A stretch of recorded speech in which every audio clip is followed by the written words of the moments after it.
Hey everyone, welcome back to the show. I'm Annie. And I am Dillon. It's good to have you back, Dylan. On this show, we talk about games that we like or maybe games that we don't like. We rant, rave, and ramble about them, and we always ask the question, what is this game?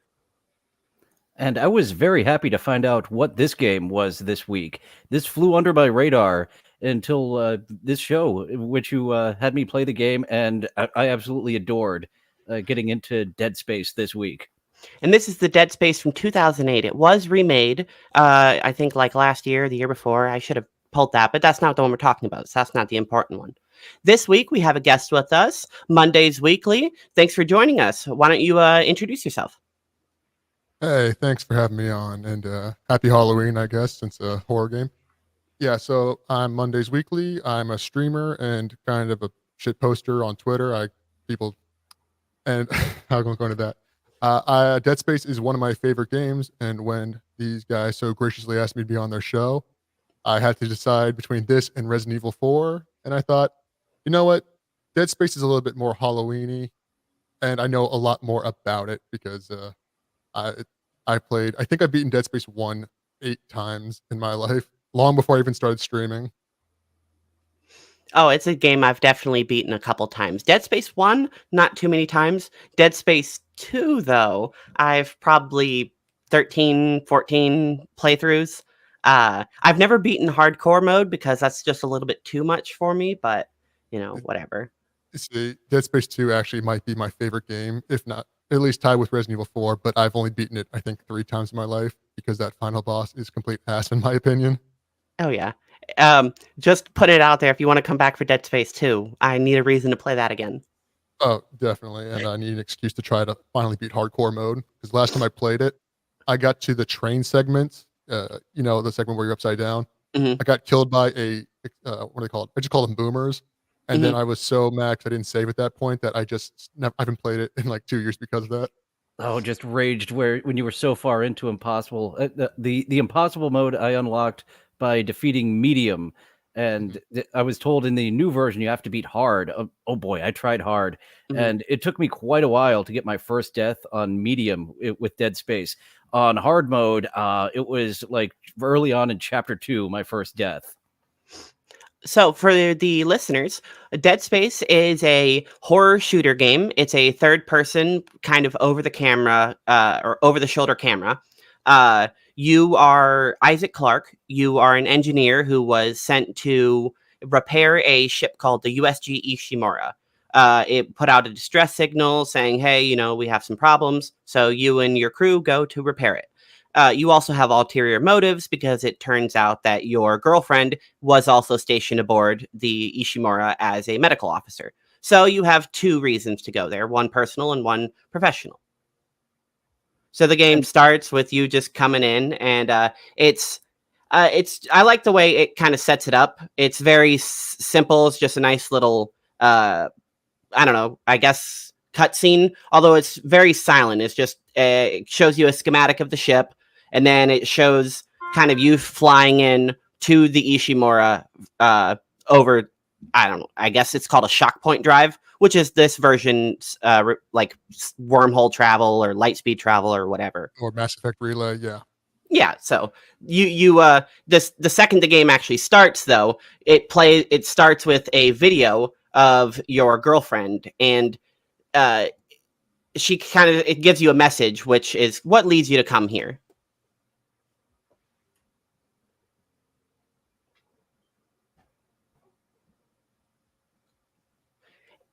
And for those listening, it's zooming out of a hologram playing of Nicole talking.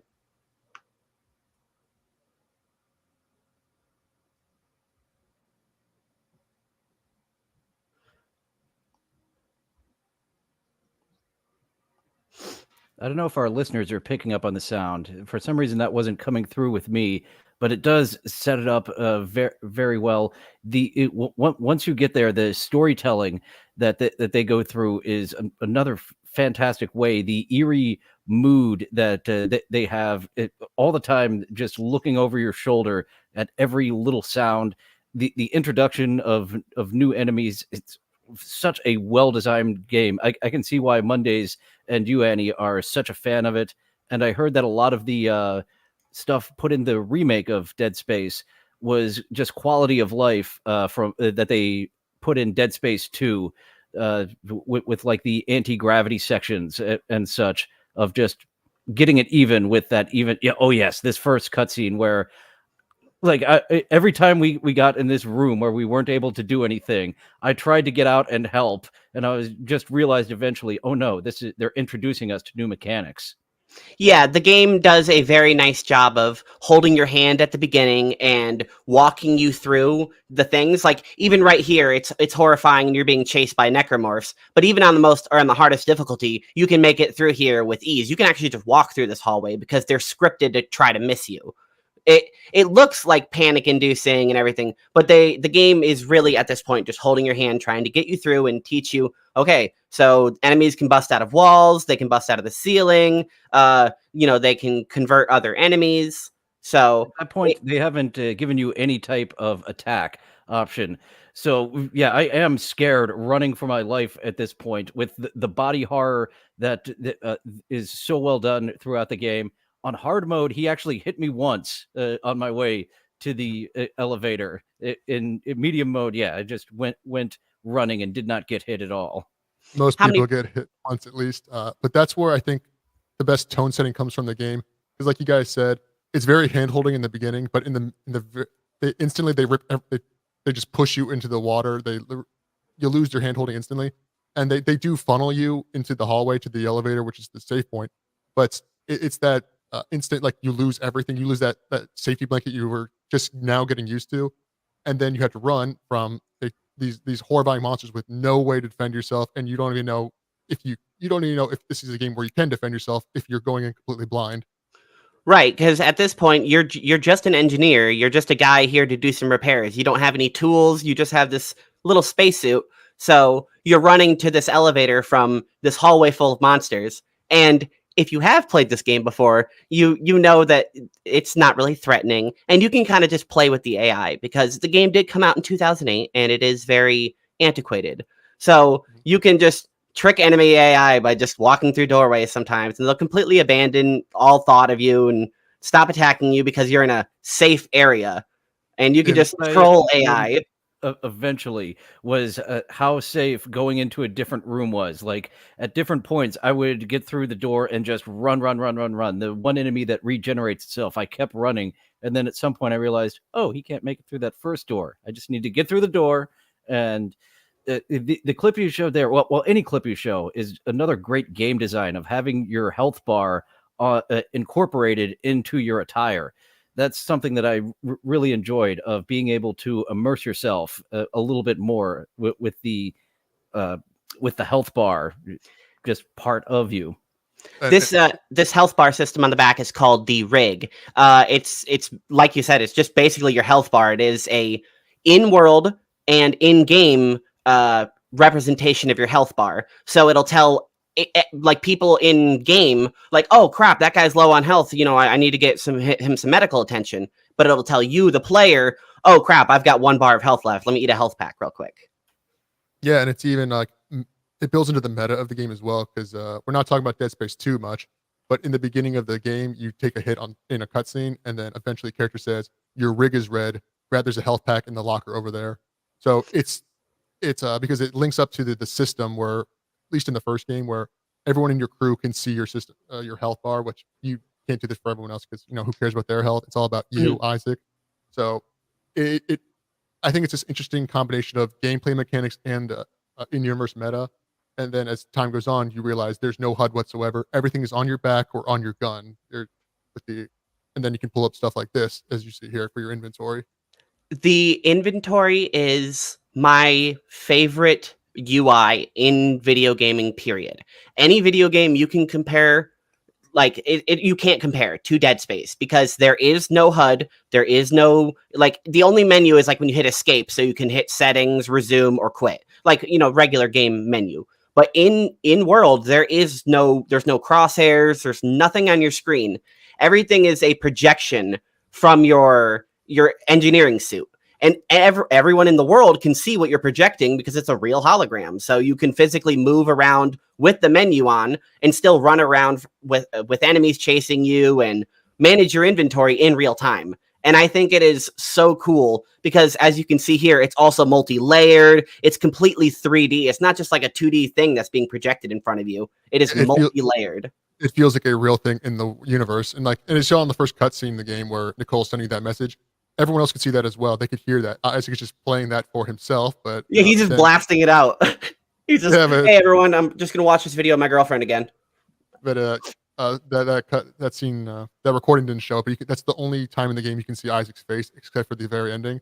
So if you turn him around, he's just got like this depressed, like almost like dipshit face. He's like staring at the screen. It's like goddamn, dude. It's like you couldn't have given him a more focused face. But it goes alongside the fact that in the original Dead Space 1, Isaac is completely mute. He does not speak, except for yelling. Which when Dead Space 2 comes out, it makes it kind of weird because Isaac talks all the time. So they had to retcon it in the remakes. It's like, no, Isaac's going to talk. We brought back Gunnar Wright, who's a fantastic voice actor, and now it makes sense in the timeline. They also modeled Isaac's face in the remake to Gunny's instead of being like a kind of custom-made guy. It's more one-to-one to the voice actor.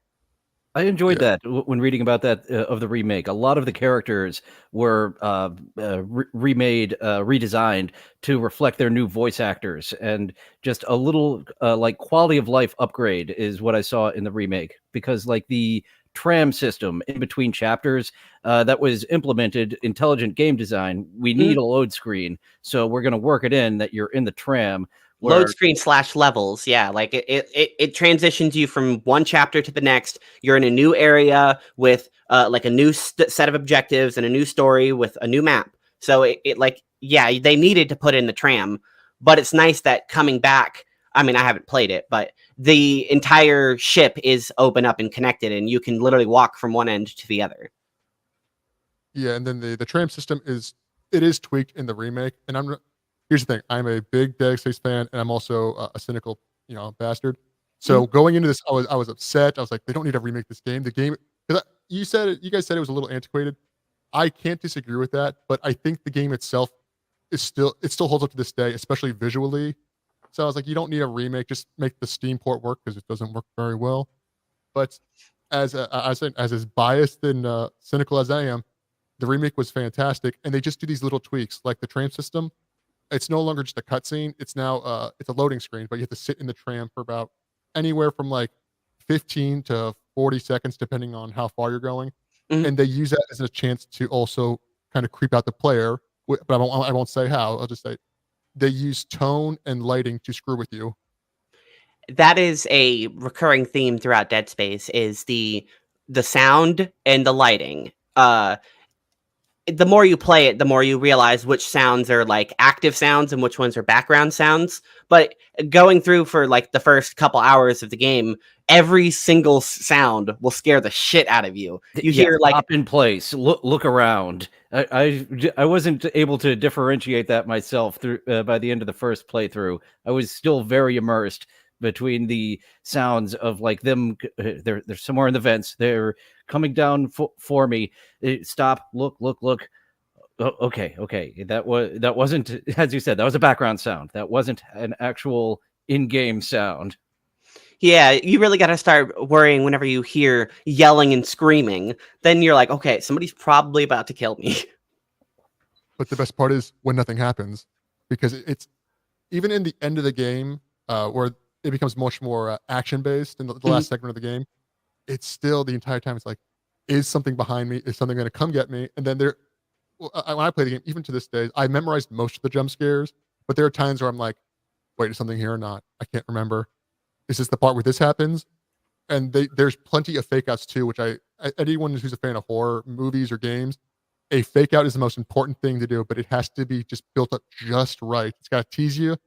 And then you're like, well, now I want to be scared, but I also don't want to be scared. It's a really fun dichotomy in your brain, I guess. The jump scares feel earned, absolutely. It is jump scare, like not heavy, but they sprinkle them in exactly where they need to be, because you'll be like safe for a couple of rooms. You'll be like walking along. You'll be like, okay, I'm backtracking through this room, going through this room. Okay, I need to go this way. And this clip I have here is a good example. I just walk into a room. I check my locator. I'm like, okay, I need to go that way. So I just start sprinting that way and come around the corner without even thinking. The guy immediately jumps up, so I just have to pump some bullets into him. Because you never know when they're going to come. Is that sometimes they will play dead after you take off a few of their limbs. So, like, I learned, do not just go over top of them. As I'm walking through and going over what appears to be dead, I will almost always give it a stomp.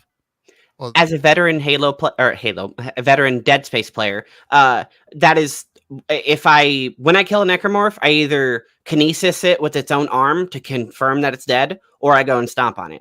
In Dead Space 2, that is reaffirmed because whenever you kill a necromorph, you have to hit it again to make it drop loot. So you want to make sure that all of your kills are confirmed in Dead Space 2. So I just always do that in 1 anyway. I kill a necromorph and I go and stomp on it. Well, that's one of the improvements they did with the remake, because in Dead Space 1, you can't use the necromorph's claws with kinesis. It's like, come on, it seems kind of obvious. Dead Space 2, they add that, and then in Dead Space OG remake, they make us like, no, you can use that, and because by doing that, they can tighten up your ammo consumption more, as well as it also adds that melee element, which melee, as we talked about, you want to kinesis enemies, but you can also stomp and punch enemies if you have no ammo or if you want to conserve it. And it's very satisfying. It's very visceral. They make it extra bloody, and Isaac swears a lot, which it's pretty funny. Yeah, he screams and yells, and he, despite not having any lines, is a very, very well fleshed out character. Like they set up like his motivation silently. They set up his character silently, and they kind of let you, the player, decide how he feels in the moments, which is, I think, really good for the first time playing Dead Space. When you go to play Dead Space 2, like Monday said, Isaac is immediately talking, and he basically doesn't stop the entire game, which is a good thing, because you're like, oh, okay, I get to learn who this guy is. I get to feel what he's feeling, and connect with him more. So if I ever go back to play the remake of this game, I am so excited to be able to see and experience what Isaac would have in the moment, especially where it's obvious that he should have dialogue, where he's being straight up talked to and asked, like, hey, hey, how are you doing? And you just shrug. Like, come on, you could say some words. You mentioned the kinesis. You have the guns that you pick up, and the kinesis and the stasis I underused for quite a while into the gameplay, and then trying hard mode out for a little bit.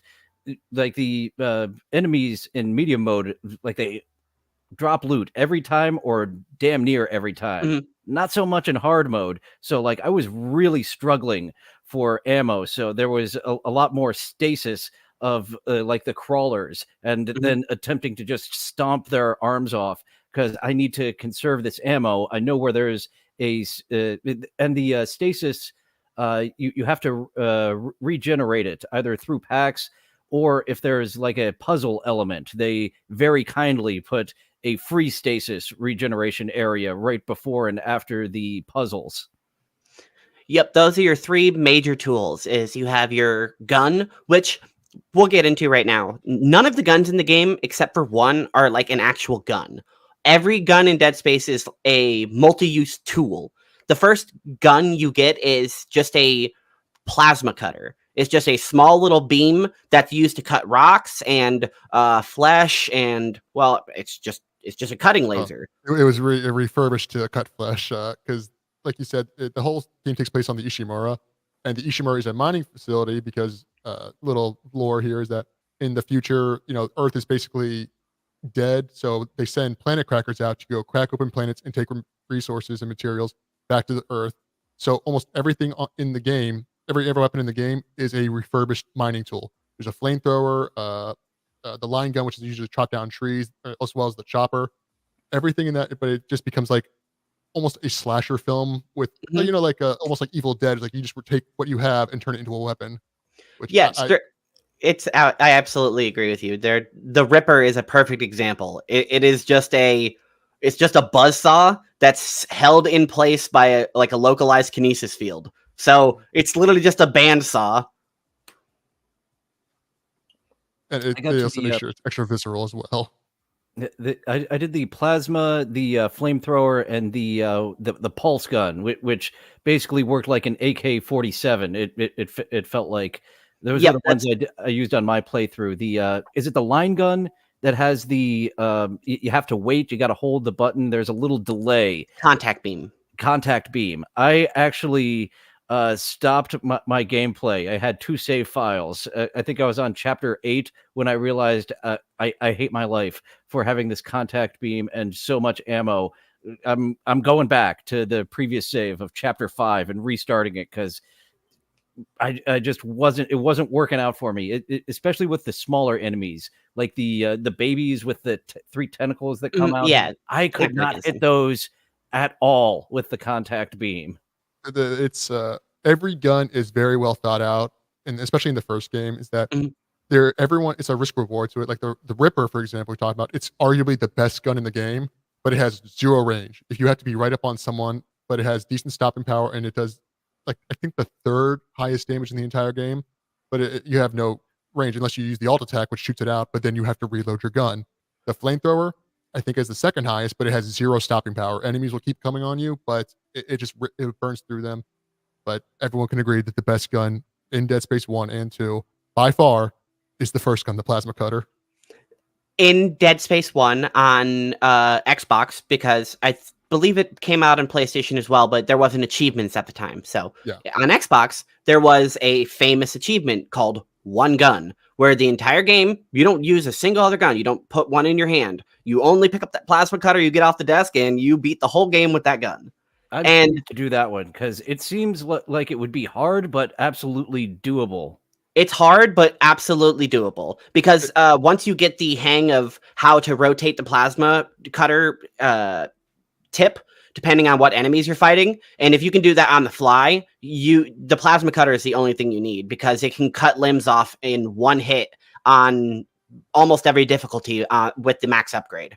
So you can just shear legs off and then shear their arm off in basically 2-tap necromorphs. Yeah, you could argue that it's designed to be a challenging, but it might be the easiest achievement in that game because I got that achievement at the same time I got to beat the game on the hardest difficulty, Mhm. and I was like, oh, this is gonna be a pain in the ass. But in the end, it's like, no, you're consolidating all your ammo and money into one gun. You have so many extra Power nodes. power nodes.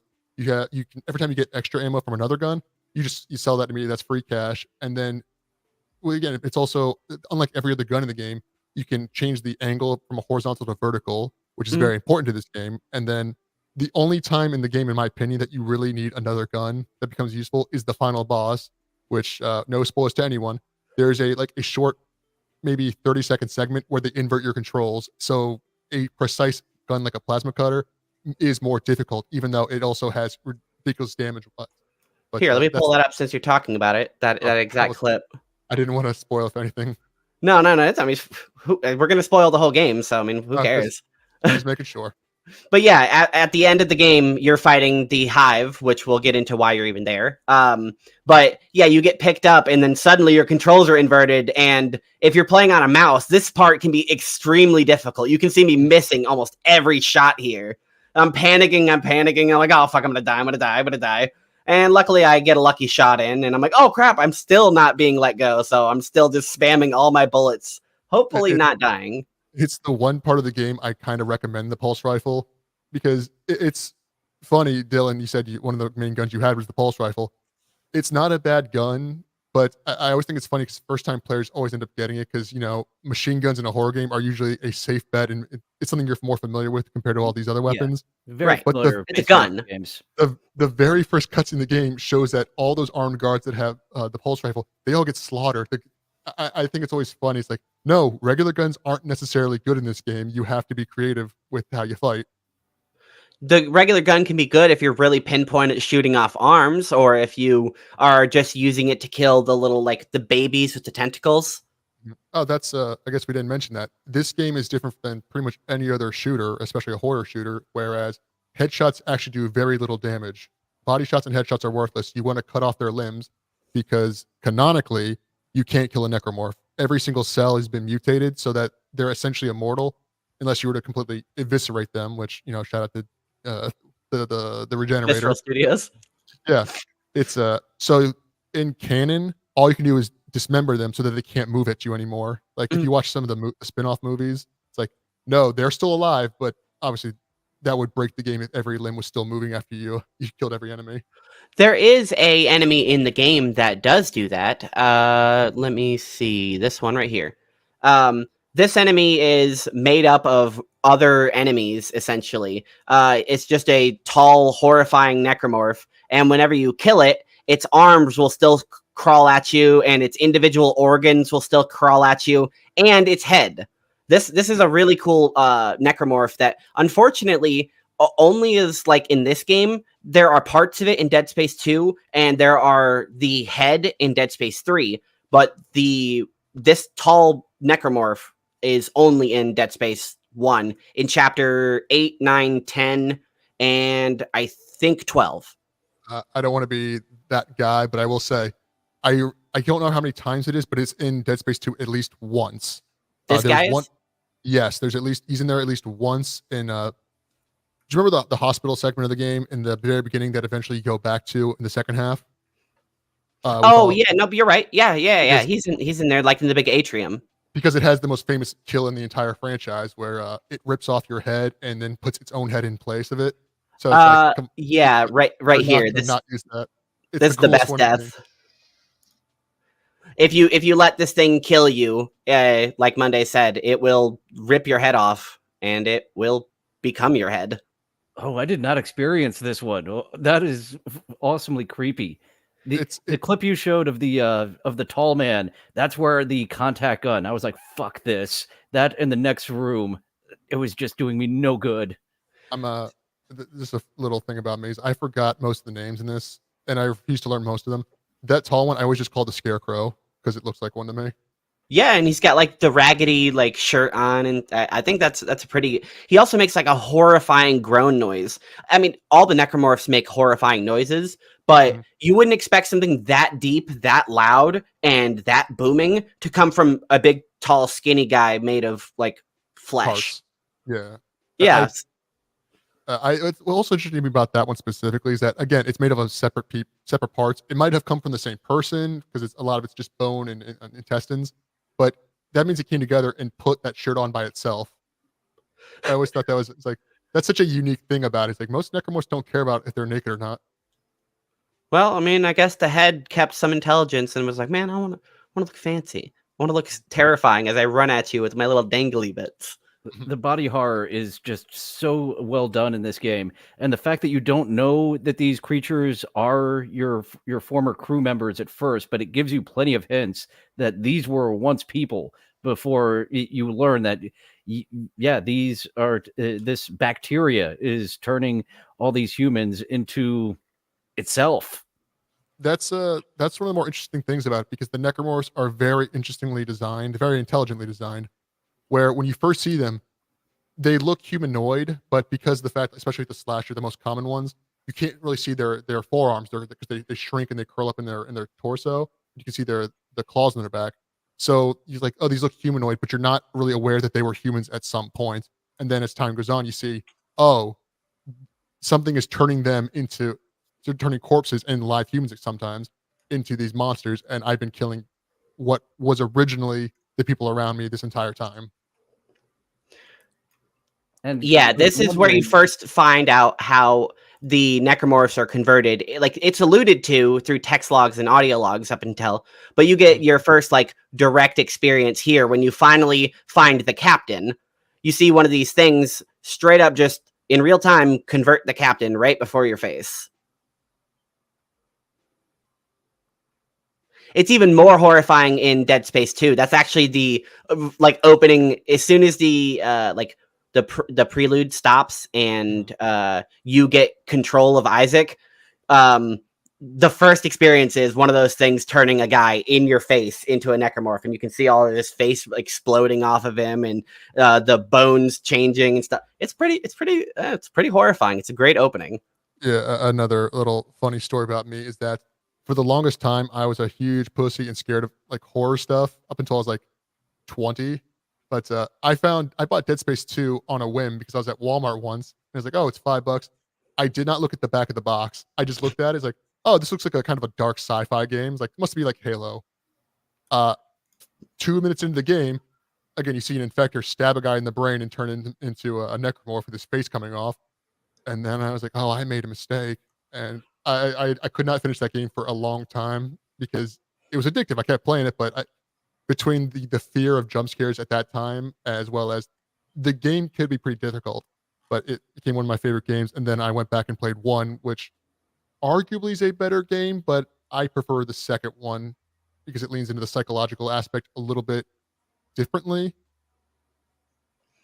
I do If we're enjoy just the text logs and audio logs. Every time I found one, I would read it from front to back, or just sit still so I would not be interrupted by a possible necromorph coming out at me. And the story going even deeper with a lot of the crew being part of a cult that actually wanted these necromorphs. It was a fun little twist as you learn throughout throughout the game.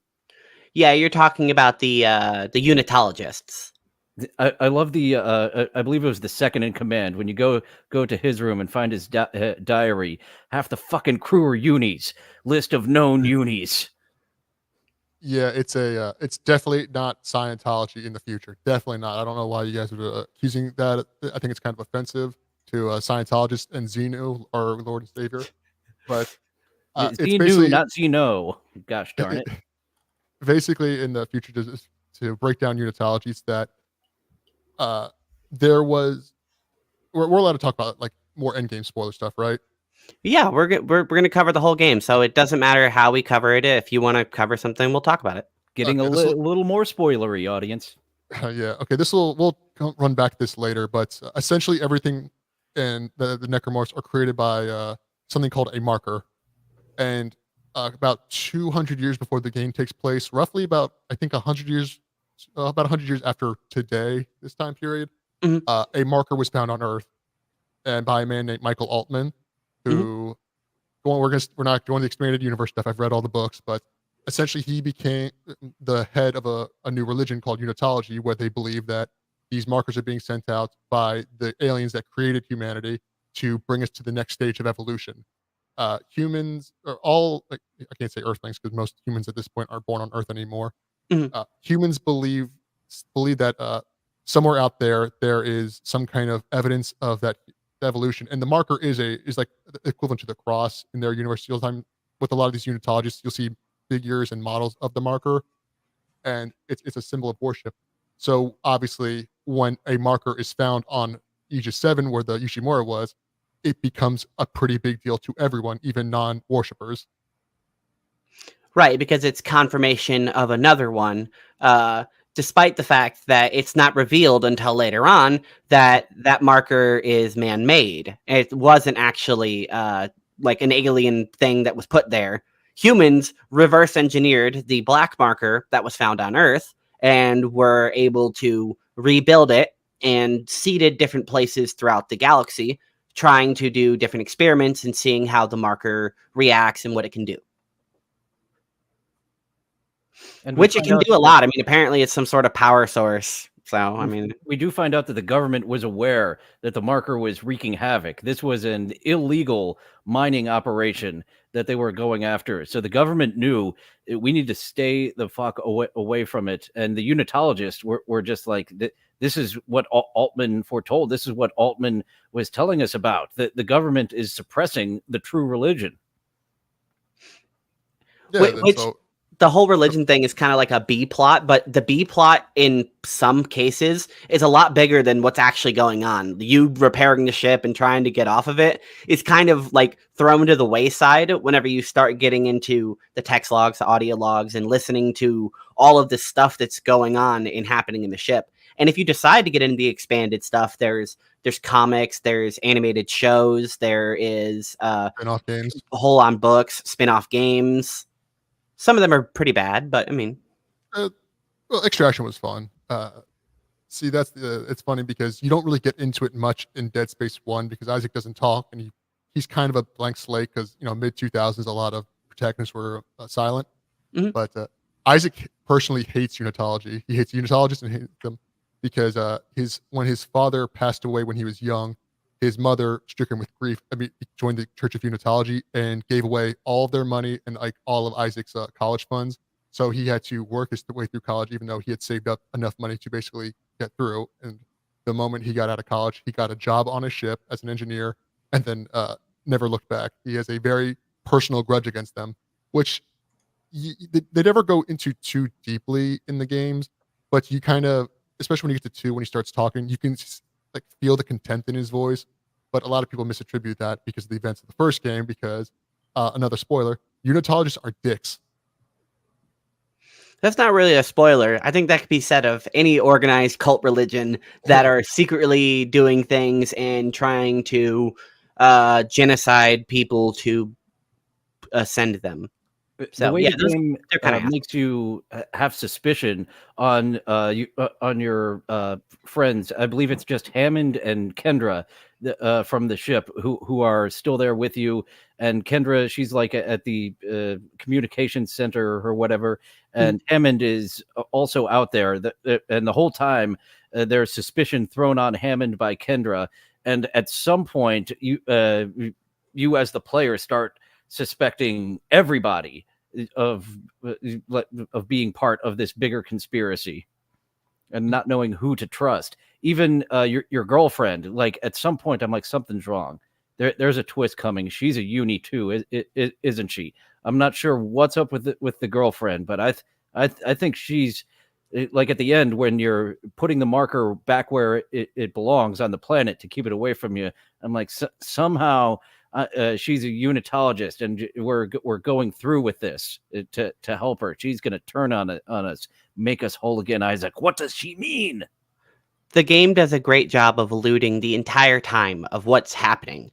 And it is like a eureka moment at the end of the game when you can finally, in your head, put together all of the clues that have been floating around. And you finally are like, okay, everything makes sense now.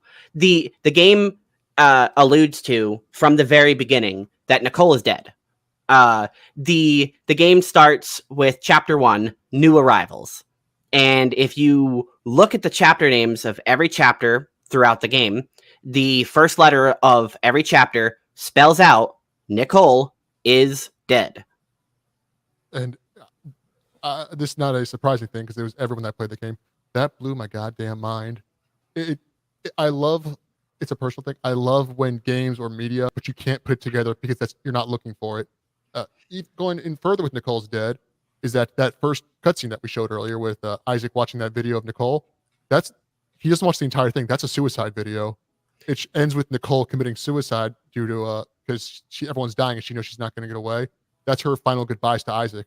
But either Isaac cuts it off there, or you as the player, as Isaac, he just mentally blocks it out because it's implied that Isaac is being affected by the psychosis and schizophrenia that the marker provides by the time he's coming in. So Isaac may have known was either going to find Nicole, trying to look for her, or trying to recover her body. Yeah. At the very end of the game, Kendra confronts you and is calling you out, being like, hey, you're just as crazy as everyone else. You need to look at yourself and finally watch that fucking video, like to the end this time.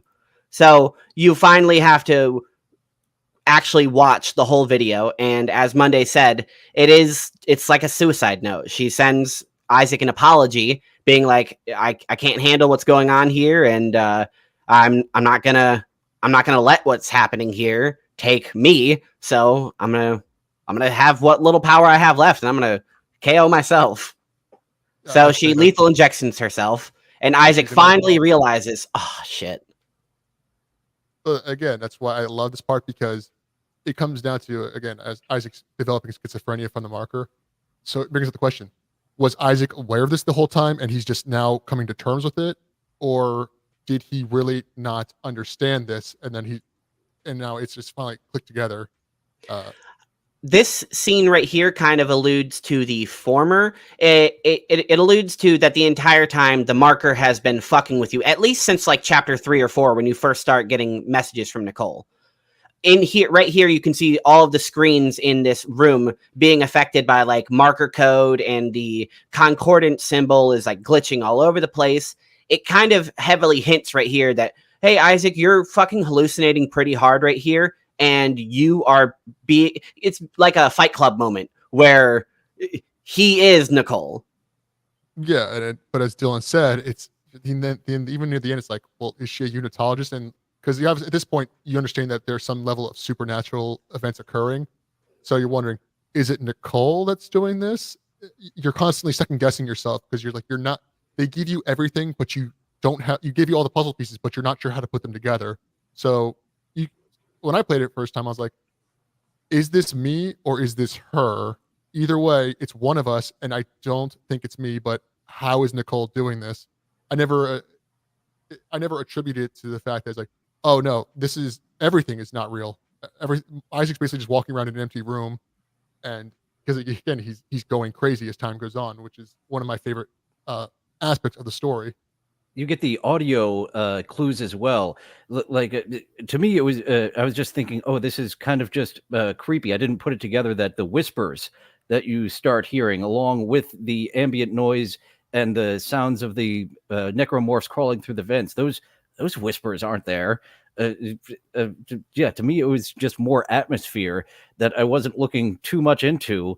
But that's you going crazy. The whispers that start happening at different points throughout just walking around the game. Is that audio coming through? It's pretty low. Okay, I just want to make sure if it was even, because earlier you mentioned that it wasn't playing. So let me just rewind. Yeah.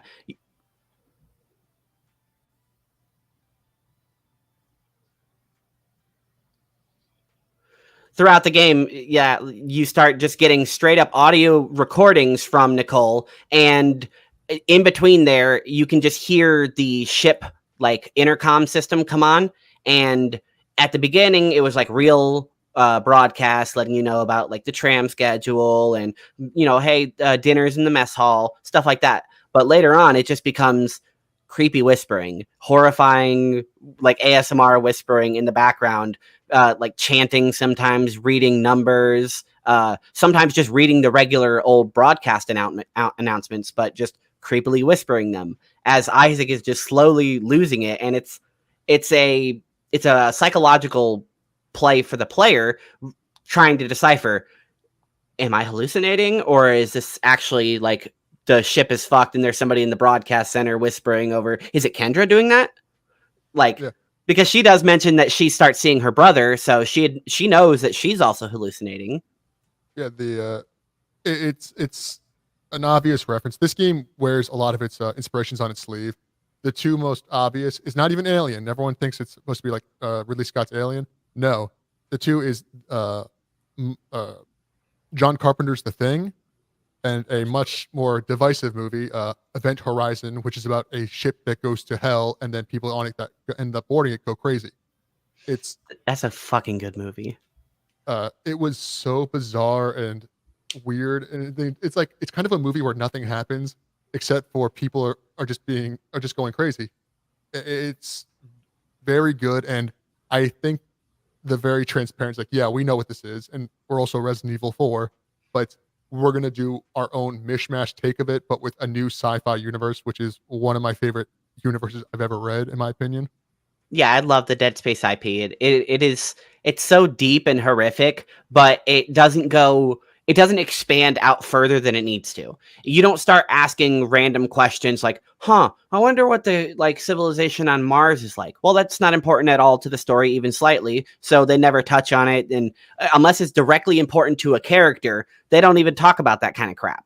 So the world is super expanded in the like books and all of this stuff, but it's also very contained in its own space. It does a great job. I got to be honest. Yeah, it's very, I'm tripping over my words here. everything basically, there's nothing really mentioned in the game that doesn't somehow relate back to Isaac or his situation. If it talks about a character, it's talking about like what's going on with them, which relates back to what the hell is going on this ship.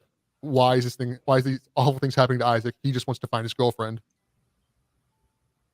So, and I think that scope kind of helps keep it very tight in the story and makes it interesting because if they wanted to, they could expand on everything, talk about like how long humanity's been out into space, been making different civilizations. Like no, we're just kind of focus on what we have here and give you little nuggets of information just so that's like just enough so you're not really wondering. It's like, well, that doesn't make sense. It's like, okay, I have just enough and my brain will put the rest of the story together for myself. I do have to thank the developers for that because I became very invested in this whole world. So if they put more than just little nuggets, I totally would have been tracking down every teeny little bit of lore that was littered around this game. But yeah, as you said, the text log, the audio logs, oh, the alien language written on the wall. After you defeat the game, it kind of gives you the cipher at the end to figure out what all the alien language was that was scribbled on the walls, in addition to the English words. That one of my favorite was "fuck this ship." They when you first get the plasma cutter, it has sprawled on the wall, cut off their limbs. Fantastic, thank you. It makes sense in story that someone would sprawl that on the wall, and then sprawled on another wall. There's just another "fuck this ship." Nothing to no hints, but yeah, that makes sense, and I like that a bunch. It's a lot like the graffiti you see in Left 4 Dead 2. It's like, we didn't deserve this. Yes, you did. It's like, I didn't. Fuck you, buddy. And again, it also goes into the meta where the game eventually does tell you that you need to cut off their limbs, but it's not the first thing. The first thing you do is that you see that sign that says cut off their limbs. It's telling you without the game holding your hand in that aspect, because eventually it's like, look, we need to tell them because they haven't figured it out, or maybe they missed that somehow. Maybe they can't read. I don't know. Yeah. It's like they will not be able to progress through the games. Like you could probably do it. I've seen people, do melee runs of the game, but it's so difficult. It's like we want to make the game challenging, but that's one of those impossible run kind of things that psychopaths do. And the Absolutely. bosses you couldn't melee. I was actually very happy, like the way they build up the bosses too. The one boss, the Leviathan, you hear they're building that up through the whole chapter. There's something big in there. I was actually relieved, a little disappointed, but relieved I was able to kill the Leviathan on my second attempt. Took me out my first attempt, but yeah, just 2 attempts and goodbye, Leviathan. Yeah, the boss fights they're just challenging enough. Once you learn what they can do, it's really easy to just kind of walk out of the way of most of their attacks. But the first time they set it up very well each time. The Leviathan is the first one. I believe it's in like food storage. And then the next one you fight on the hull of the ship, which is like this big giant tick that's blocking the communications. You got the giant cannon. That was a fun. I like variety in gameplay. So the little cannon with the variation of gameplay was fun. Yeah, this is my unpopular opinion. I actually like the tick, or as I call it, the crab boss fight, because yes, it's frustrating, but compared to the first gunner segment, which you get to shoot a bunch of meteors, it's much way easier. But if you play on the hardest difficulty, that took me about an hour. Both of them took me about an hour to beat because you have to basically be as efficient as possible without firing even a wasted shot. But it also feels good to have that gun. It's like, look, this is by far the strongest gun probably in the franchise, frankly. And it's like, well, it's an actual gun. It's weird. I love all the weird shit in that game. Something absolutely. I found frustrating was having to. You have the store where you can sell all the stuff that you're not using or ammo that you're never going to use. And I did like a complete, at least an hour of backtracking, so I could pick up all those little pieces of loot that wouldn't fit in my suit level 2 or 3, whatever it was at the time. Eventually, level 5, you've got many slots. But just so much backtracking. And then I started doing the little cheat of moving it with my telekinesis and putting it just on the inside of the door. So making it then easier. I can mass grab it at that point and sell it off because I need that money. I need those power nodes to upgrade my guns. I need more pulse rifle ammo. Yeah, the money is more and more important on the harder difficulties. The game does not give you any leeway. It gives It you doesn't. just enough to get through. It doesn't. But don't forget, there's always Peng. Yeah, you can't forget about Pang. Did you get Pang in your playthrough? I didn't get Ping. I'm so glad Annie picked up on that. 'Cause I was like, if neither of you said anything, I was like, oh, I brought this whole show to a standstill with my bad joke. Now, I thought I Peng is had a clip of it. Yep, right here. You finally go back to the shuttle bay, and if you come down here and look over the side, you can see a little statue of Peng, which is I believe she's an actor, singer, lady. She's some famous lady in lore. Mm-hmm. It's a little in-game joke with the developers, where that thing does absolutely nothing for you, but it's always worth 30,000 credits. So it is very important that you find it. So if you don't get it at that point in the game, which is I think chapter 2, you can't get it till chapter 11. Mm-hmm. So, and early game it's probably the most important because it lets you kind of set your character up a bit stronger. But in late game, it is good to have like, hey, I have no spare ammo or stasis or health, so it doesn't hurt to have that. But Peng is also in every single mainline game. Something that I really like is that there's a new game plus. So if you decide to play again, you can carry over your upgrades and everything in your vault. So if you just are continuously playing the game, you can have so much stuff in your store that you don't ever need to worry about things. Like if I ever decide to play Dead Space 3 again, I have so much crap in my vault that I could give anyone like a whole set of stuff. Be like, here's 25 large health packs. Go sell them and buy power nodes. Here's any ammo you need. The game incentivizes hoarding on repeat playthroughs. Oh yeah, but this is more of a nostalgia aspect of it. Dead Space 1 has my favorite thing. 'Cause unlike most games, especially nowadays, it has cheat codes. It has a bunch of cheat codes in the start title screen. That I opened up my 360 copy the other day, just kind of looking through it. I found my old scribbled note sheet that I had. It's every cut, everyone, because you can get I think stasis refill, stasis refills, a bunch of power nodes, a bunch of money, a bunch of oxygen tanks, which no one keeps. You just sell those. If you know fuck that. Yeah, those are I only use those once in the entire game. I used them the first time I played 2, but then you realize you don't have to be efficient as long as you move quickly. And they usually put O2 tanks everywhere because if you don't, you die instantly if you run out of air. So that could be a soft block if you're not careful. So the O2 tanks, they're like, it's one of those things where every time I see it now, I'm like, if I use that, I have to restart my run because clearly I'm not good this time. I need to practice more. Right, you need to figure something out. The O2 tanks are something, I always kept 1 or 2 in my storage because, you just need to get efficient at those segments where you're running out of oxygen. And I believe the meteor shower part where you're running on the ship was the one point where I absolutely needed to use one because I just didn't have the timing down. I don't think I found, and usually I think everywhere they have the like the stasis refill. They have the oxygen refill somewhere. Somewhere, yeah, you have to find it, but yeah, it's usually out there because they don't want you to be like fucked. Well, something that I think is nice, I didn't take the opportunity to do it, but when you upgrade your rig, it only costs 1 power node right off the bat, and you can just get plus 20 seconds air. So if you're struggling, you can just save up 10k, buy a power node, and get 20 seconds of extra air capacity just for 1 power node. You don't even need like a junction node to connect the two things. Yeah, but I'll just say that upgrading your air, unless it's the last thing, it's only for scrubs. It's waste. You upgrade your O2 when you have nothing left to upgrade and you don't want to buy a new gun. So no, you only upgrade it when you have every other gun upgraded because the O2 you don't need it. Yeah, but again, I can understand why, because I'm sure that when they're playtesting the game, a lot of people either before they added the O2, they're like people getting soft locked because they were dying or running out of air. And it's one of the only situations in the game where it's an insta-kill. I think there's maybe 5 total. But everything else is like you have to just get stabbed to death by monsters or bitten or, eaten or have your head ripped off by a baby head. Yeah, everything gives you like a quick time event before it kills you, except for a couple of things. One of them is the big fat sacks of screaming goop on the wall that have tentacles. If you walk close to them, they'll shoot a like scythe out at you and cut your head off instantly.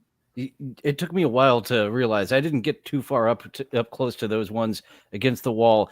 But all the little babies that they shoot out at you, it's such a pain in the ass. I think there's only one section where you encountered 2 of the wall monsters at once. Oh, I think boy, that's chapter a couple 12. lives. Yes, yeah, it was right near the end when you're actually on the planet. Yeah, and that's because that whole that last segment of the game is just a gauntlet. You know, the one room. I don't know how to show. I just call it the room, where it's just, and it is probably about, it can be up to like 15 minutes worth of nonstop fighting of Mhm. waves and large different necromorphs. That was my But favorite part, actually, was the room where it's just wave after wave of all the monsters one by one. And you'd been introduced to the super fast ones at that point, right? At some point, the super fast ones yeah, came to the room too. They come in at chapter 8. Yeah. they're one of the interesting ones because it's it's one of those situations where it's like could have been completely avoidable. Where Hammond captures a necromorph early on in the game into an escape pod, and he's like, you know what? It's more of a risk to us if we just leave it here, so we'll launch it into space. And you're constantly saying, you start sending out a signal for people to help you. It's like, hey, look, we need EarthGov to come save us. EarthGov is like the military and basically runs all of humanity. They're like, USGA Shimura, we got your distress call. We found your escape pod. And then Hammond's like, oh no, god damn it. Don't open these, like settings, like don't open it. And then the next video you get from them, the ship's on fire and people are getting slaughtered because it's going around killing people, causing the infection to spread. And a bunch of these soldiers are all armed with stasis, with the equipment you found, which slows down time. But because of that, for some reason, it gets inverted, so they become twitchy and very quick. They're the fastest enemy in the game for that reason. Yeah, they can dodge bullets with their crazy side steps. They can backpedal super fast, and they can sprint faster than the crawling guys with the tails can even jump at you. They are unbelievably quick, and they don't do a ton of damage, but they do just as amount of damage as anyone else. So if you're playing on a hard difficulty, one hit from them, it's like, well, there went a medium-sized health pack. Yeah, it's frustrating with those ones because then basically to kill those things, you have to predict where they're going to land and shoot them preemptively, or you have to use a stasis. And then when you stasis them, their dodges are still pretty quick, so you could miss even if you hit them with a stasis. I always try to cut off their legs. Then they still, crawl at you super fast. But if you're quick on the draw, they're pretty easy to deal with. When you finally get on the ship, it comes in from the Valor is the ship that we're talking about. It picks up our escape pod and it opens it up, and then the necromorph just fucks up the whole ship and kills basically everyone. And then the ship comes on a collision course with the Ishimura and crashes into the side of it. So we have to go in there to get a singularity core, which is essentially a piece of machinery that'll power up the shuttle that we found in a different part of the ship. Yeah, and I misspoke earlier. The necromorph's not spreading the infection, but at that point they're getting close enough to the marker for them to start mutating even before they end up landing on the ship. So, and by the time they crash into the Ishimura, they're basically ground zero, that there's no chance their courses won't be infected. They haven't had a chance to get infected, the corpses, because of the I don't know what they're called. They're like the little bat ones that infect them. There's not like any of them on the ship. I call them infectors. They're the primary way of turning a corpse into a necromorph, but a regular corpse, if you give it enough time, will eventually melt into goo and turn into an infector. And I believe in canon that some of them will just turn into random slashers, other ones, but they're the most uncommon. From straight mutation, it's the infectors, and the infectors' job is obviously to go around and make regular necromorphs by injecting them directly into the brain. Yeah, they function like a disease, but they're not. They're like zombie. They're a really interesting, like sci-fi enemy. Well, yeah, they have a big. They shaped like fleshy bats, but they also have what's called proboscis from things that butterflies have, and they shove them into its victims' skulls. Either it's usually a course, but as you see in Dead Space 2, they do go after living humans occasionally, and it's every time I see that, I keep getting weirded out because I think, oh yeah, that was a human at one point, and it just in one of the books it describes it as it starts melting, the flesh starts basically wriggling into goo and then reforms itself after all the bones break and reassemble itself into that shape. Yeah, it's not fun. It's like the ultimate level of body horror. This game does everything up to 11. Everything it does, it goes hard with the body horror, with the sci-fi hologram elements of not having a HUD. Literally everything in the game is like physical. Giant machinery, since everything in the game is a machine. Since you're on the Ishimura, there's a part where you have to refuel you have to refuel the engines because they're out of fuel because somebody drained them because they didn't want the Ishimura to be able to leave. So you go in there and you just slide like a little old lever, and then you look in the distance and the engine is hundreds of feet big. It's in an entire room, and as soon as you switch the thing, the entire room starts rotating. The engines move. There's all this machinery going on. It's so cool to just stand there and just watch the things in the Ishimura do what they do. One Yeah, of the body horrors that really got to me were the ones that were poisoning the air, making the atmosphere more acclimatable. You know what word I'm trying to say there, Yeah, to the bacteria, because they're still looking very human. Like to me, I'm like, I think they may still have consciousness, but they're the most easiest to kill. I just go over and stomp them. So that's yeah. a funny little thing of just, all right. Oh yeah, no, eject there are briefly. several enemies in the game that, like you said, the guys that are stuck to the walls that can insta kill you, and there's the weaker Mhm. versions of them. Uh, I can't remember, but I believe it is confirmed that they're one of the rare necromorphs that do still have their consciousness, but they can't control their bodies anymore. So they are aware of everything and they feel everything as they're, That came across to me. That was very well done. I felt like, yeah, those poisoning ones, I think they still have consciousness. So, yeah, confirmed. Ugh. Those ones it's are a great body horror one because they're like on their hands and knees because they're they're, in they're pain just and mutating, but their they're, flesh is like melted together, so they're stuck in that pose. their And lungs are then sticking out from their backs as well, and they're yeah, obviously designed to look like mushrooms and at least spores. yeah, they have huge mutated lungs that are just like a giant hunchback, and it just pulsates and undulates as it breathes in all of this poison. It's horrible, and they make horrible noises, and they're definitely conscious based on the sounds they make. The Yeah, yeah. necromorphs are just like roaring, grunting, squelching noises, but then there's a couple of enemies that are like, "Ah!" It's like, man, I feel sorry for you. Yeah, I like to think it's the worst case scenario for them. It's like it's not even that they're conscious, but they still feel pain. So it's like they don't even. It's like they just suffering for suffering's sake. It's like the marker's like, you know what? I'm gonna screw with a just specific subset of groups just to be a dick about it. I like the variety of enemies. There is so many. There's also like the elite variants of each of the enemies, and then some of them have armor and also armored elite versions. So there's like tiers of their own enemies too, and they Oh yeah, throw them at you in just batches. the elite version of the crawlers with the whipping tail. I hate those. Those got me quite a few times. I got used to the regular version of the crawlers. It's still kind of difficult for me to hit at times the way they move, but the elite version that are just much faster and more aggressive, they got me a good many times. And they also have a lot more health.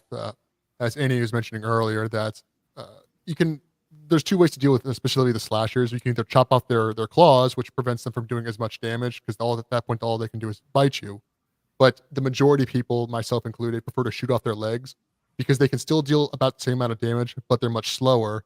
So the devs were like, "Well, shit, everyone's shooting off their legs. How do we deal with this?" Well, a lot of these guys wear either military or guards on us. So some, and their legs are actually generally similar, except obviously their shoes get torn up because they go claws. Mhm. So in exchange, their legs don't, their pants don't tear up, unlike their torso. So let's just give them body armor on their legs. So they make it more difficult to shoot their legs as opposed to their arms. It's not impossible, but you do suddenly have to adapt on the fly. Do I want to dump a couple extra bullets into the legs to take them, or do I quickly aim for the arms and take those out? I remember the first time. I haven't played Dead Space 1 in a long time, so coming back Mhm. to this was a nice refresher. I remember the first time I saw one of the military leg guys. I'm just like clearing a room. I'm blasting everybody. I'm playing on easy because I'm just going through the first time to just sprint through the game. And I'm just like blasting. I'm killing the necromorphs in like 2 bullets. And then that guy comes around the corner and I just keep shooting in the leg. And I'm like, oh, fuck, he's armored. Yeah, it's little things like that that it's also because the lighting. It's not as dark as Dead Space 2, but sometimes it's just dark enough so you don't see these little changes immediately. So again, the armored legs is like sometimes one of like even me, I would consider myself a veteran, which is kind of snobby, but I'm cool like that. Uh, you shoot them in the leg, it's like, wait, well, how come they didn't blow off their leg? And then you look, We've been playing this oh, game for 15 years. I think we can qualify for it. I know, but in my experience, I don't. The moment I talk highly about myself, I usually do something stupid. Anyone Fair that watches enough. my stream will understand that. But that's another reason why the elites, I call the advanced necromorphs, I call them the elites, the Mhm. ones that have like the burnt skin. Yeah. They are more difficult and they're much more aggressive and deal more damage. But in Dead Space 2 specifically, I kind of prefer them sometimes in specific locations because they're harder to see. But when lighting's really bad, lighting is that game is much darker, but you get light off your visor, but you can always see where they are because their eyes glow. So Yeah. it's like you're trading off combat difficulty for better visibility because a lot of times in Dead Space 2, some of the regular necromorphs you don't see them until they're right up on you because the lighting is much poorer, but not in a bad way. And also sometimes the necromorphs have learned to stop screaming at you and start walking at you. So they'll like creep up behind you as you're like blasting regular ones. This guy will just creep up behind you and then be like, and or get you locked in one of the QTEs and suddenly grab you, and then now you're out of the combat and you have to spam your whatever button you have assigned to. Yeah, but they don't do that often. It's pretty rare for a necromorph to sneak up on you and then get the cheap bite. They're usually programmed to just attack you to get the one hit off. Yeah. It's very rare for them to bite you from behind unless it's during a big melee battle, a big brawl, whatever. Where they're you know coming what I mean? from multiple directions. That's where the exploding ones got me a few times. When I'm aware that they're coming over here, but I need to focus on this section. Focused on that section a little too long, and bam, hit me with the giant exploding limb. Yeah, if you're going to get grabbed or exploded, it's generally your fault because it's again, the game is obviously heavily inspired by Resident Evil 4. It's if you're not looking in all directions as much as possible and you're focused on one group of enemies and you get attacked, well, that's on you. It's not on us. The exploders though, they always make sure to make a note of that because it's usually a scripted event and they have a very distinct shrill screech. So even if you don't see one, you know what it's going to be. There's one nearby. Yeah, they have an audio cue whenever one spawns and targets you, and then there's like another audio cue when they're about to swing their arm to explode it. So they try to set you up to not get one hit killed by them, but it's not always that easy because they send them in packs. Sometimes though, you just get caught into a corner and you don't have the option anymore to run around or anything, and you just have to just open fires and start spamming stasis, getting bit because you're not planning ahead. So the game can get really difficult just out of nowhere. Yeah, no, there are significant difficulty spikes. The most I'm trying to think of Dead Space 1. They're more noticeable in 2, but in 1, I'd probably say the first difficulty spike is in what's it called? What's it called? It's the sanitation room down in the past the medical wing where you have to be in this room that they're delousing you and it's basically a big steamy shower and enemies keep breaking in, so it's taking away enough visibility, but it's not darkness. It's blurriness, which is again we Dillon mentioned earlier. He likes the mix up in gameplay. Mhm. This one is a little bit different than you're used to, so it's that mental change. It's like, oh, you're on higher alert than usual on a game where if you're gonna get into it, it's like, oh, you can get stabbed in the spine at any point because you're constantly in danger from enemies that could be anywhere. Even the safe rooms aren't always safe. You'll like walk in and you'll like, oh, okay, I'm just gonna walk up to the bench, and you'll open it up, and suddenly a necromorph will jump off the wall and start attacking you while you're like in a cutscene or whatever, and you're just like, I thought it was safe. Yeah, Even when there's a save panel on the wall, you think, okay, there's a save in this room. It's got to be safe. Nope, there's a guy about to bust out of that window as soon as you go up to that save panel. There's one bench, what is it, chapter 10, I think, where after you put the nodes in, there was one right up on you as soon as you get out. It's just the one. If they used it more than once, it would have been cheap, and then that pissed everyone off. But it's just the one. And if you're quick, you can actually prevent getting hit from that one because, especially me and Annie, because we've played that so many times, we know whenever we see that bench, Annie, I'm assuming you and me are the same. It's like, all right, let's just do this one, get it over with, and just make sure it's safe for the future. But right, yeah. Immediately open the bench, close the bench, and backpedal, expecting that guy to hit you.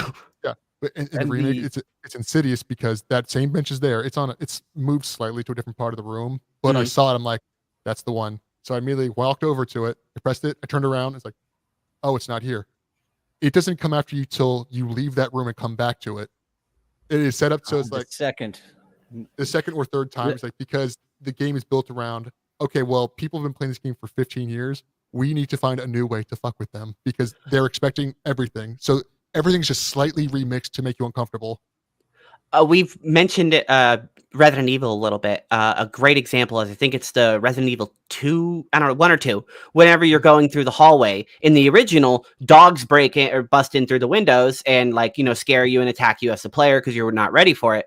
In the remake, you go through that hallway and if you've played it before, you as the player are like, okay, I'm ready for this. I know you're going to do this to me, devs. And you go through the room, nothing happens. And then eventually you come back the second time you come through the room, then the dogs bust through. It's like a mix up because they had to keep in the dog jump scare window section, but they wanted to shake up when it happened so you weren't expecting it. They do that in Dead Space 2. You come back to the Ishimura and the delousing room. The first time you go through it, nothing happens. And you're like, oh, okay, well, I mean, I guess it's safe. The second time you come through it, everyone starts fucking with you. Mm-hmm. The elevators are another place where you think you're safe most of the time, and the one like freight elevator where it's bigger. I saw that one coming. Of like, this elevator is big enough to be attacked. There's a vent on the ceiling there.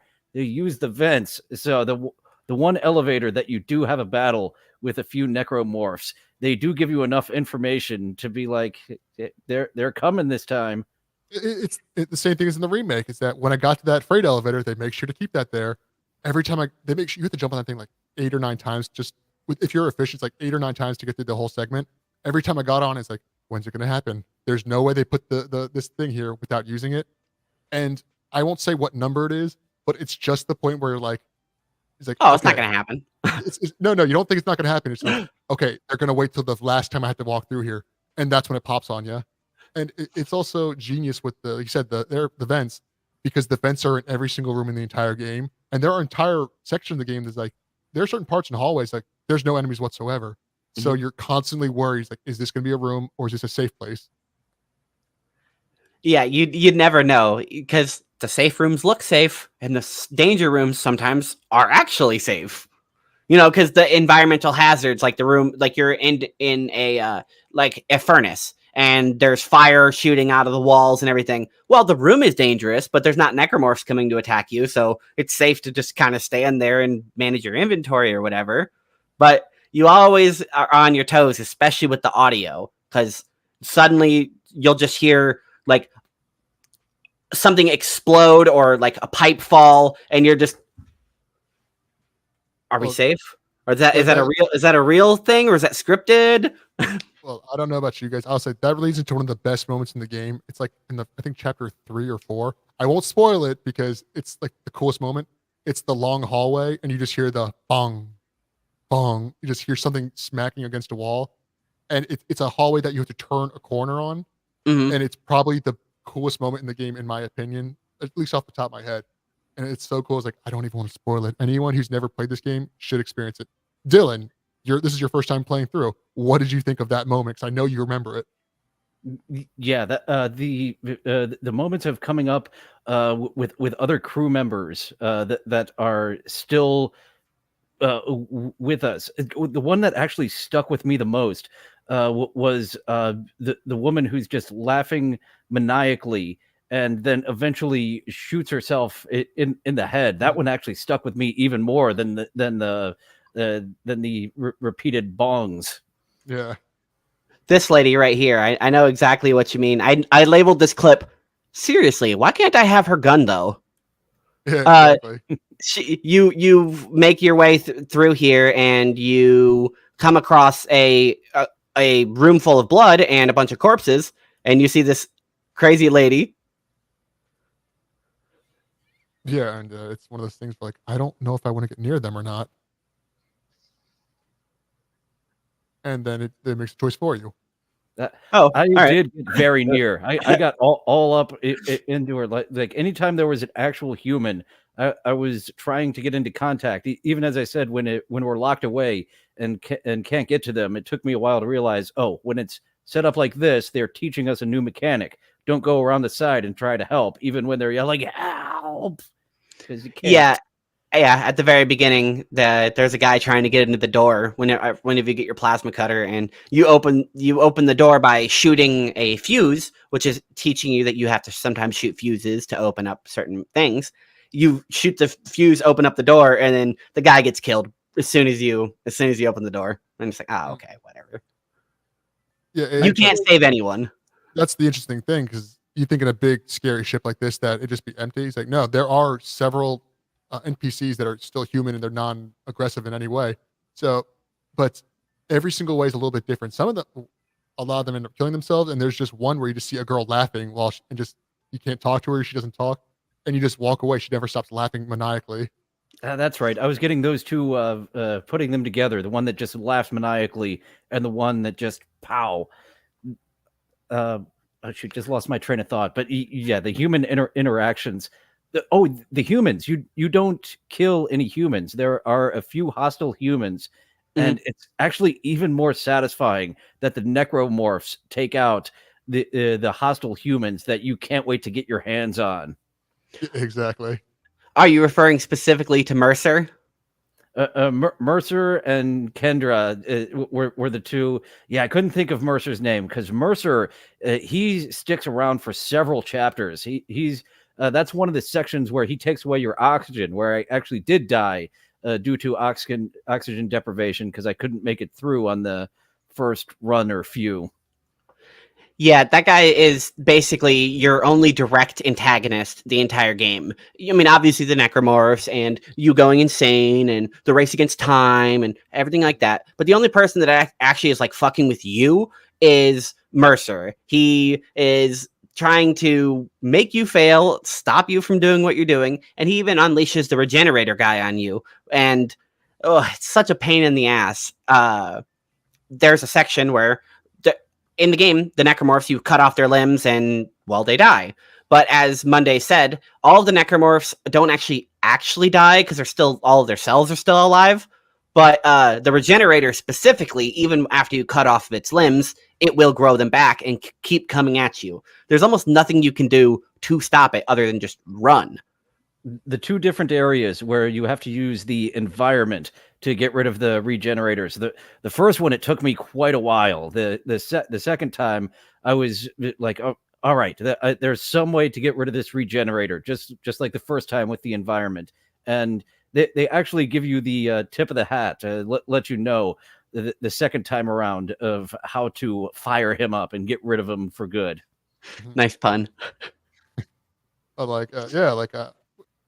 Annie said it's basically unstoppable. And as I mentioned earlier, the only way to kill certain necromorphs, I believe there's only 5 in the entire series, because 3 they just throw a bunch of them at you, which is kind of annoying, is to kill them faster than they can regenerate. And that can include setting them on fire with a jet engine. Yep. It's really hard to stand in front of a jet thruster and live through it. At least from personal experience. It didn't work well last Monday. Shout out to me. I will say, though, as many times as I played this game, that segment is still stressful because you have to basically chop off all its limbs, stasis it, and then hope you can run back and activate the thrusters in time for the engine to kill it. But if you have stasis on that part in that room, unless I missed it, I ran around and I was running around and I couldn't find a stasis refill. So I had to get clever. I pulled out my force gun and I pushed him like into a corner, cut off all of his limbs, and then ran in there as fast as possible. As he's getting up and regenerating, he starts walking through it because I guess the game hadn't registered the tick damage for the flames. And so he starts walking and makes like 2 steps before the like scripted death happens and all his limbs start melting off. I started panicking. I'm like, am I really just soft stuck because I don't have stasis? Yeah, no, that game it's very easy to soft lock yourself. That's why they added all the O2 and stasis stations. The difference is that I'm a hoarder with a lot of these things. So stasis specifically, I'm like, I could use stasis here, but I won't. I only ever use it if it's a puzzle and a puzzle that I have to do it, or there's a station on the wall, or if I'm losing a fight so badly, it's like, I have no choice. I can't swing my way out of this one. No gun will save me. I just stasis the floor and everything around me slows down. I prefer not to carry more than one recharge in me at all times because that could be used for more ammo or health, or I could use that for treasure, which is another aspect of the inventory management, where all your guns except for the starting plasma cutter, you have to find a schematic, bring it back to the shop, and then have it built by spending money. So, Or it'll be awarded to you way later on. Like, for example, you can find the line gun in Chapter 2, or it'll automatically be added to the store, like in Chapter 6. But that's way later than you really want to use it. So if you're not going around exploring all these nooks and crannies and managing able to carry these schematics back to the store, you won't get stuff for a long time. Like medium med kits. I don't think you get those until Chapter 4. no, the mini med kits. Oh yeah. I was thinking because I remember if you look in the bathroom in Chapter 1, there is a large med kit hidden in one of the stalls, and every time I play that, like because the elevator in that one is specifically annoyingly long because it's like a tone setter. Mhm. Last time I played it, it's like, oh, my inventory's full because I was doing pretty well. So I ran all the way, went to the elevator, went to the store, and then had to go all the way back. It's like, I'm not giving up a large health pack. That's more worth its weight in gold, and I will never use it if I can help it. Right, it's 5,000. It's 5,000 credits. If I don't use it, that's a lot of money. That's half a no. power node. See, that makes sense. But for me, it's like, well, no, if I use it, I've wasted it, but I will never spend another of it because what if I do need it? It's something what I would like to call acute schizophrenia and paranoia in a video game that makes no difference on anyone's lives. Well, I mean, I totally relate. That's what I was saying with my Dead Space 3 inventory. I have so much shit in that inventory for no reason. Dead Space 3. We can make an entire like 3 episodes just about how I feel about Dead Space 3. It's a confusing one, but My This is- roommate You was com- giving me a heads up. He is not a fan of Dead Space 3. He thinks 2 is the best one. no 2 one is the likes Dead best Space one. 3. I love Dead Space 3. There are I- things about If you that I like. compare Dead Space 3 to 2 or 1, then you're not going to like it. But if you just take what it is alone and just enjoy the fact that it's another Dead Space game, it's a really fun game. And it's the only one that's co-op. Yeah, no, I like the co-op aspect of it. Me and my buddy played it, and I won't go on too much of a tangent. There are a lot of interesting things about that game because you play as first player plays Isaac, and the second player plays Carver, a new character who's a military man.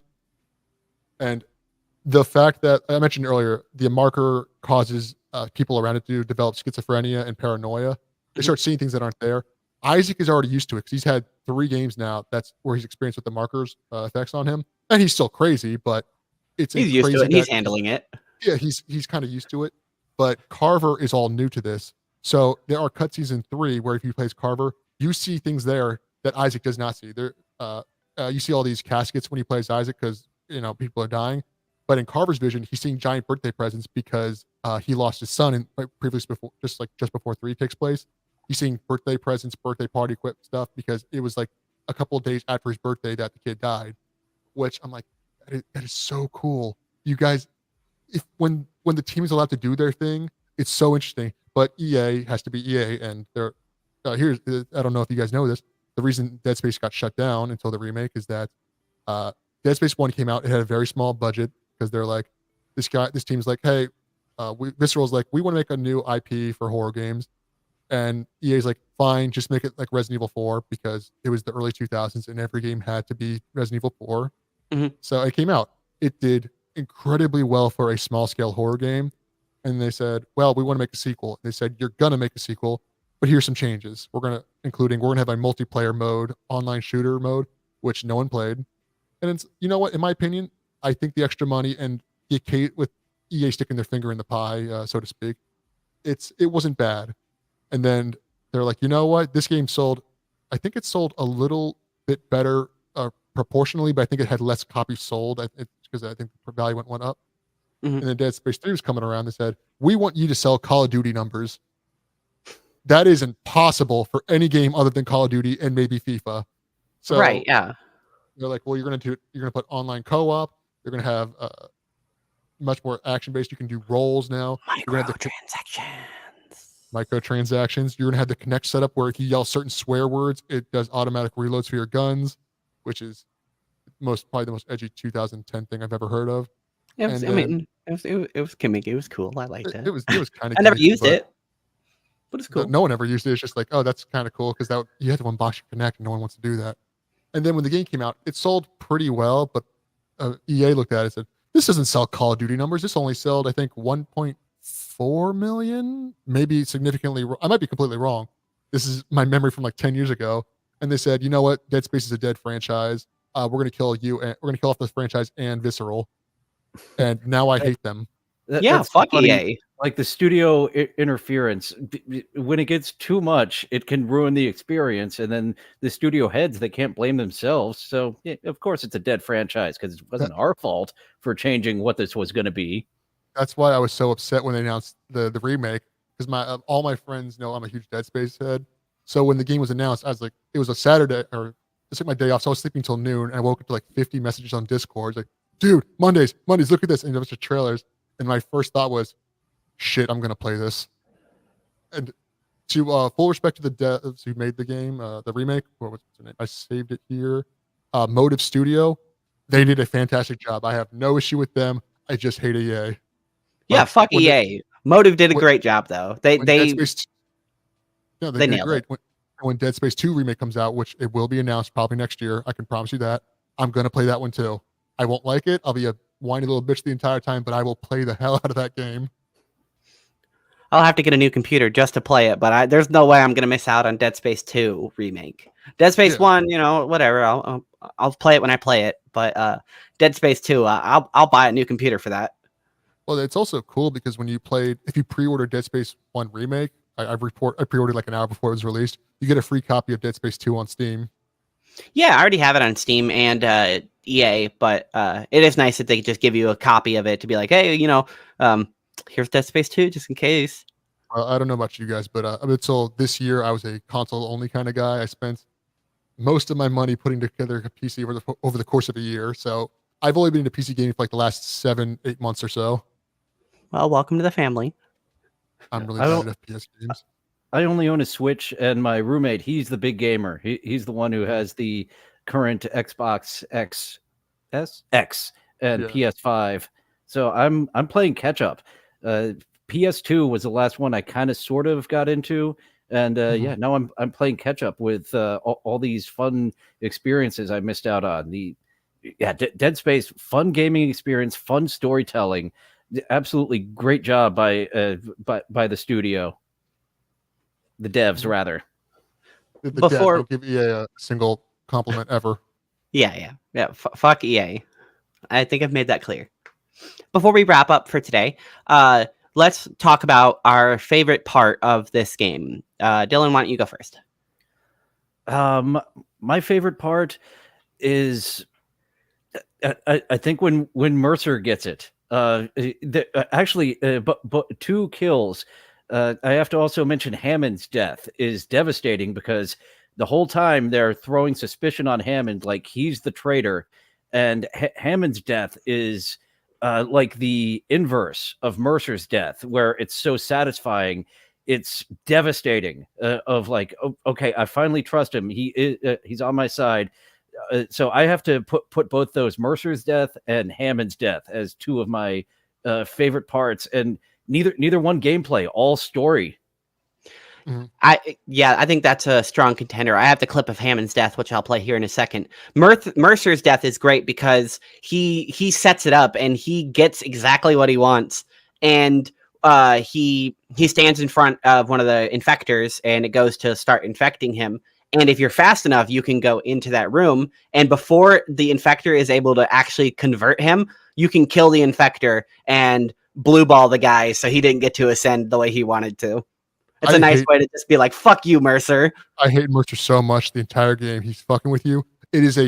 I make that like my priority in that chapter of the game. It's like, no, I don't care if I have to reset the entire chapter. I am not letting him transform into a necromorph. He does not get what he wants. I have burned so much ammo and health on that stupid regenerator.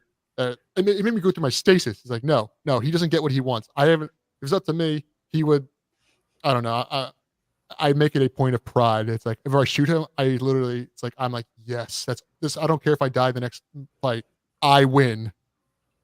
Yeah, absolutely. Just preventing him from getting what he wants. That's the victory. I don't care that you're dead. In fact, that I'm glad, but you're not coming back as a necromorph. I'm going to clear every necromorph with this entire unitology wing, and nobody's getting you. Yeah, idiot. You go to human hell, not stupid alien hell.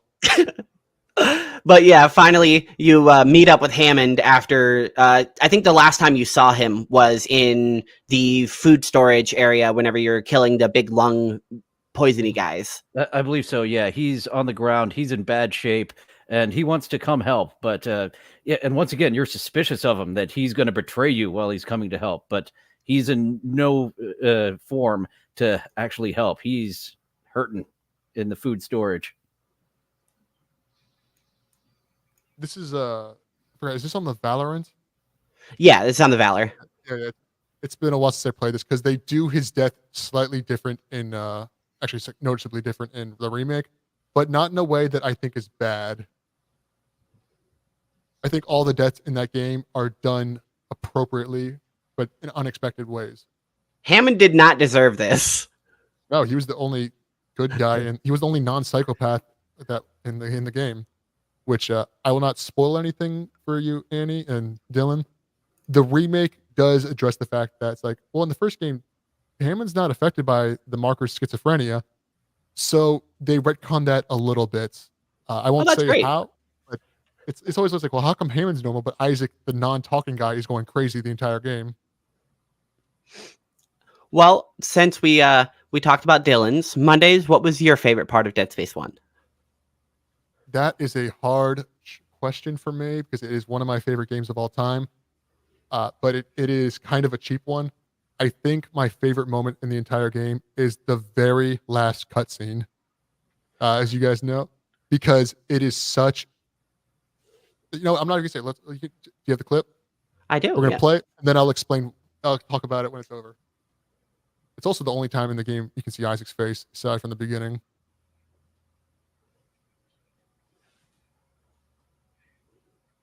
Finally, watching the end of your girlfriend's death and turning it off.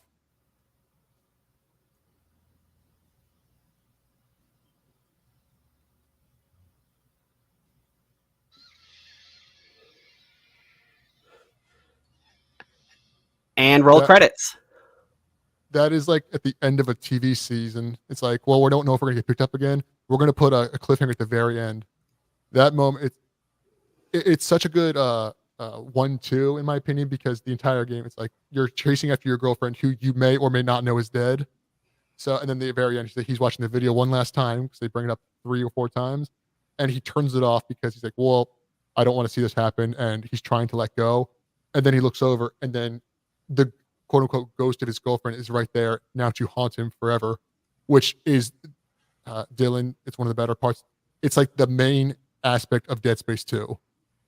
Nicole, who we all know now is dead, becomes one of the most important parts of Dead Space 2 and one of the main characters.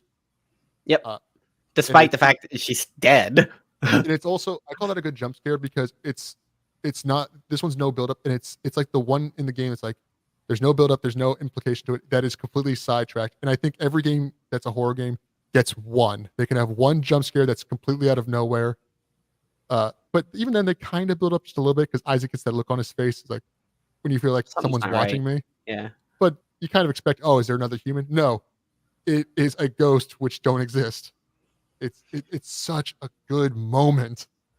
The ending of Dead Space 2 almost mirrors the end of this one. Not exactly, and I won't say why or what happens, but Isaac is on a ship very similar, and he looks around just to check, is there somebody on this ship? We're not going to say how it ends, but he has that exact same look, and when you watch it, you're like, oh no, what? And then the moment happens. It's 1, 2, and 3 kind of end on a cliffhanger because they didn't know whether they're going to get another game or not. See, that's why I hate 3 the most, because 3 has that, and then they get the DLC, which was all right, but they just reused every point in the game. Mm-hmm. And it leaves the biggest cliffhanger where I can say this much: you go back to Earth, which is never even shown at any point in the entire franchise. It's shown at the beginning of 3. You're on Earth. That's not on Earth, are you? No, you're on a planet. You're on another planet. No, because it's a big point because they mentioned that you're right. You're right. Yeah, I don't know the name of it, but it starts with an A or something. Yeah, there's necromorphs on there, and they make a point to say that necromorphs are not on Earth. That's the one, because if necromorphs get on the most populated planet in the galaxy, that's a big problem. Yep, that was a slip up for me. Yeah, you're right. You're It's not good. on Earth at the beginning. You caught me for a second. It's like, oh man, did I just make a complete ass out of myself on that little rant? I don't know what planet it is. I'll have to look it up, but I think it starts with an A. I think it's like Arcadia or something like that. The only planets that matter are Aegis 7 from 1 and Tau Volantis from 3, which is not a great Yep. planet, but it's aesthetically the coolest one. It is important, like lore-wise. Yeah, but the lore in 3 is not as important, in my opinion, and it's correct. Yeah, so, yeah. No, you're right. Things get a little wacky. It gets But, muddled whatever. at that point. But I wouldn't say it's bad. It's just the whole game itself. If they make a Dead Space 3 remake, they need to basically put the whole story and overhaul there. But I like the snow. You need to I actually like put an ending in that game. Yeah, I will say Dead Space 3 has my favorite suits in it. I love the winter, the environmental suits. It's so much cooler. Yeah, the suits are really good in that. The suit is really cool in 2 and 3 because everything on it is mechanical, kind of like everything was in Dead Space 1.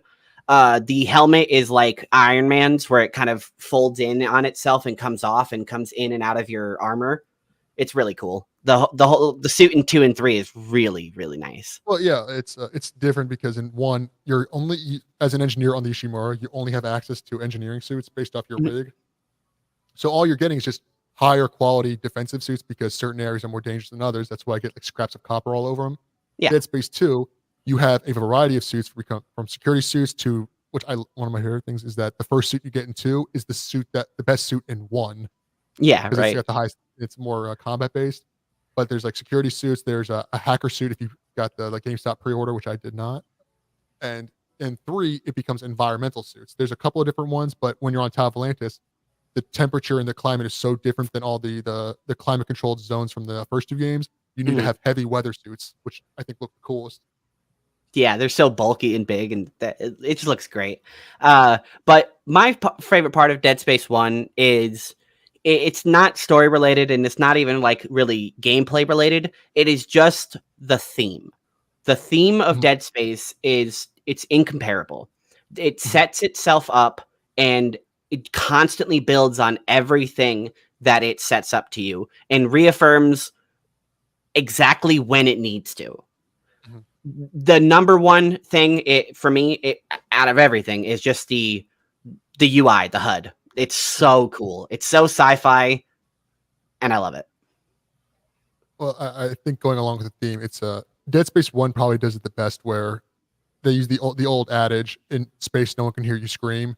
And in the initial trailer, it's like they play that very slow, creepy rendition of Twinkle Twinkle Little Star, is to show like, again, space is a horrible place, and that everything that it kind of turns to this concept that's that, as a child you look up in the stars, it's like, oh, anything could be out there. It's all about exploration. Dead Space takes that childhood whimsy and light in your eyes and says, no, everywhere outside of your home is a terrible place, and you should be happy with where you were, but humanity got too greedy. I think that's beautiful. Humanity got too greedy. Oh, that's I love dark sci-fi, and almost all of them involve, well, humanity went too far. You should have been happy in your caves a million years ago, but you guys had to go outside and see what that big ball of fire in the sky was. Damn our hubris. Yeah. All right. Well, we're going to wrap up now. Dillon, why don't you plug anything you'd like? My channel, Dillon from Somewhere. I'm doing TikTok around the clock, where we check out what was going on TikTok Live tomorrow at 11:30 a.m. Kinky Loco, a beloved chatter, I will be having an interview with in less than an hour. So looking forward to chatting with another beloved chatter. All right. And Mondays Weekly, where can everybody find you?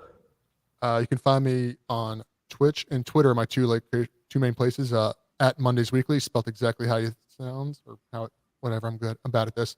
And I also have a YouTube channel, which I've been working on, at also Mondays Weekly, where I have an upload of my interview with at Merlogic on Twitter, aka the infamous, not infamous, at the famous Wonder Bread guy, the man who's very famous for commissioning hundreds of artists to draw white women with chainsaws and Wonder Bread. He is. Well, I'm definitely gonna have to check that out. I love Merlogic. Yeah, he's one of the most interesting people I've ever met. And on top of that, I am in the middle of writing my first game review. I finally got the second draft done. I'm going to get some people to review it for me. I'm reviewing Goodbye Volcano High, the game that's a bit infamous on that PlayStation State of Play from 2019 about a bunch of teenage dinosaurs and their melodramatic bullshit. Spoiler alert. I went in. This is one of those rare moments where I try to go in positively, give them a fair chance. It's not good. Do not buy this game. I will never say that unless it's real bad. But I So it's hope real you guys bad. check it out. I try to be direct, but also add some funny to it. All right. Well, thank you very much for joining us Mondays, Dillon. I thank you for joining us as well, and to everyone out there, thank you. We'll see you next time.